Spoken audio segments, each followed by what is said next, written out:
क्या आपने कभी नोटिस किया है, सुबह आपका मूड सुपर चार्ज्ड होता है, बहुत हैप्पी फील करते हो, बहुत एनर्जेटिक फील करते हो, फिर अचानक कुछ ऐसे हो जाता है जिससे आपका मूड सुबह जो यहाँ था वहाँ से सीधे गिर के नीचे आ जाता है।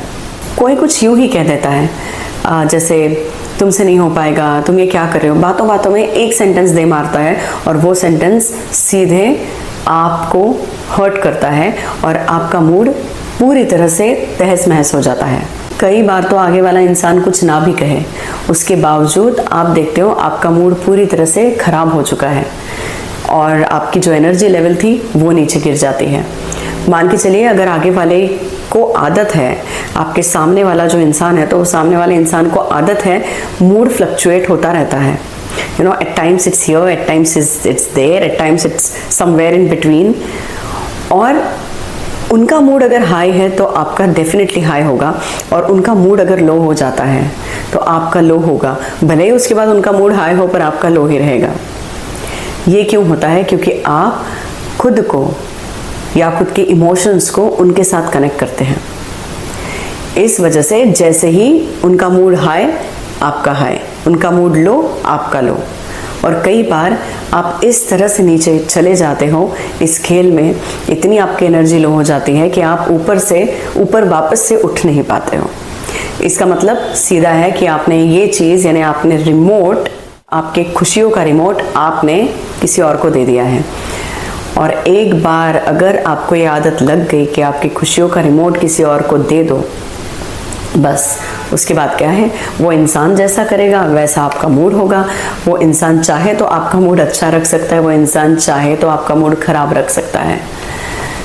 इतनी ताकत होती है आपके रिमोट में, वो जिसके भी हाथ चला जाए वो आपके मूड को रेगुलेट कर सकता है। इसलिए आप आपके मूड का रिमोट हमेशा अपने साथ ज़रूर रखें। ये डिफ़िकल्ट हो सकता है पर इम्पॉसिबल नहीं। अगर आप इसे प्रैक्टिस करो, इसकी आदत करवाओ, तो ज़रूर एक दिन ऐसा आएगा जब आप आपके इमोशंस का रिमोट कंट्रोल अपने पास रखें और किसी को इतनी ताकत ना दें कि वो आपके इमोशंस की गाड़ी का स्टीयरिंग अपने हिसाब से घुमाता रहे। और ये भी रीज़न हो सकता है कई बार कि आप वैलिडेशन बाहर ढूंढ रहे हो। आप सोचते हैं कि सामने वाला आपको वैलिडेट करे, आपको अच्छा कहे, आपके एफर्ट्स को अच्छा कहे, पर कहीं ना कहीं आपको जो एक्सपेक्टेशंस है, कहीं ना कहीं आपकी जो एक्सपेक्टेशंस है वो पूरी नहीं होती है, क्योंकि आपको वैसा रिप्लाई या वैसा रिस्पॉन्स नहीं मिलता। तो इसके लिए क्या करें? इसके लिए सिंपल है, again you have to practise it, and इसमें सेल्फ टॉक बहुत ज़रूरी है। एक अंदर की आवाज़ जो आपको बार बार ये बताए कि भाई you are excellent, you are wonderful, you are great. आपको किसी के भी वैलिडेशन की ज़रूरत नहीं है। जब खुद की वर्थ खुद को पता होती है तो सामने वाला आपको वैलिडेट करे ना करे उसका इतना फ़र्क नहीं पड़ेगा। और इसके पीछे एक और रीज़न तो ये है कि जब कोई कुछ आपको कह देता है तो आपके पुराने वुंड्स जो है वो फिर से आपको याद आते हैं। जैसे मैंने कहा था, सरफेस लेवल पे आपके इमोशंस आ जाते हैं। वो जो आपके सप्रेस्ड इमोशंस है वो दोबारा इन कुछ चंद शब्दों से या कुछ टिपिकल टाइप के बिहेवियर से वो ट्रिगर हो जाते हैं। जैसे मान के चलिए आप अकेले फील कर रहे हो, आपको ऐसे लग रहा है मेरे साथ तो सब लोग हैं, मेरी फ्रेंड्स हैं, मेरी फैमिली है, सब लोग हैं, फिर भी कहीं ना कहीं आप अकेला फील करते हो। आपको लगता है कि सब लोग हैं पर मुझे एक्चुअल जानने वाला या मुझे समझने वाला असल में कोई नहीं है, या कोई ऐसा नहीं है जिससे मैं ओपनली सब कुछ बात कर सकूं, ओपनली बता पाऊँ कि मेरे इमोशंस क्या हैं, ओपनली बता पाऊँ कि मेरे दिमाग में क्या चल रहा है, मेरे दिल में क्या चल रहा है। और आप उसी तरह के इंसान को ढूंढने की कोशिश कर करके परेशान हो गए हो और बाद में आपने ये सोचा नहीं, घर के या सभी की शांति के लिए बहुत ज़रूरी है कि मेरे जो इमोशंस हैं, जो मैं चाहती हूँ या चाहता हूँ कि बाहर आए और कोई सुने, पर कोई सुनने वाला नहीं है, तो बेटर है मैं इसे सप्रेस करके रखूँ।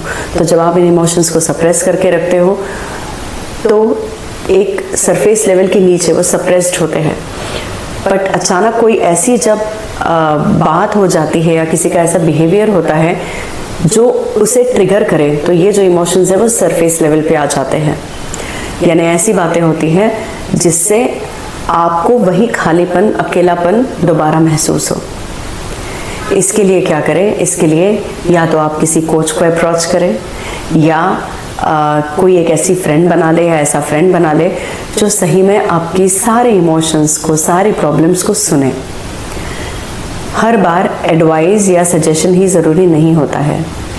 कई बार आपको सिर्फ यही चीज़ ज़रूरी होती है कि कोई आपको सुन ले, बस। तो कोई ऐसा दोस्त या ऐसी कोई दोस्त आप ज़रूर ढूंढें। और अगर आपको कोई और ऑप्शन सबसे पहले ट्राई करना है और अगर आपको वो सेफ ऑप्शन लगता है तो definitely you can try out journaling. और जर्नल में आपके ड्रीम्स, आपके सपने, ये सब आप बाद में लिख लेना, पर सबसे पहले सबसे ज़रूरी होता है आपके इमोशंस लिखना। क्या अंदर चल रहा है, ये इमोशनल टर्मोइल क्यों चल रहा है, कौन सी चीज़ें हैं जो आपको बात करनी है किसी के साथ पर कोई आपके पास है नहीं बात करने के लिए, तो वो सारी चीज़ें आप लिख डालें। Write down everything. क्या चल रहा है, आप क्या एक्सपेक्ट करते हो, किससे क्या एक्सपेक्ट कर रहे हो, ये सारी चीज़ें, ताकि आपको भी you get time to revisit all these things and you understand। जब आप लिखते हो उसके बाद आपको भी एक टाइम मिलता है अंडरस्टैंड करने का, when you can actually heal yourself by understanding the situation।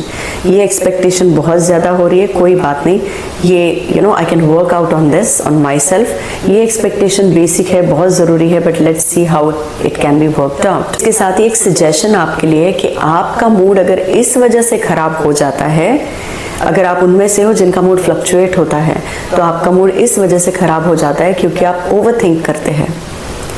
So put an end to this overthinking habit.